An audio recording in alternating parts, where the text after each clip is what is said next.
Hello mga kabuhay! So welcome back to my channel.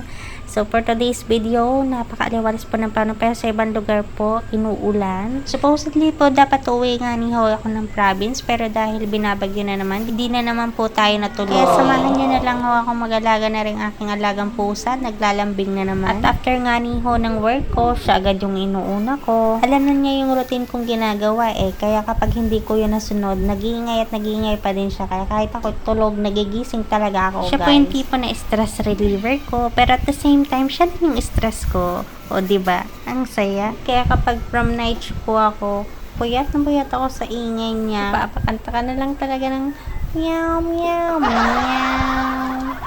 Meow, meow, meow, meow. Meow, meow, meow. O, diba? Ang galing kong kumanta. Habang yung tinitaanin ko, o siya, makapag-audition nga sa tawag ng tanggalan. Pero ewan ko po ba, hindi ko alam kung bakit hindi ako mabuhay ng walang alaga.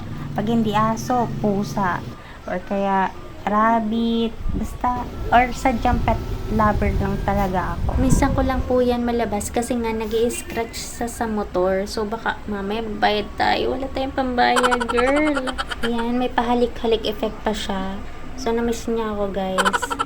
Dito na lang po. Bye-bye. Love you.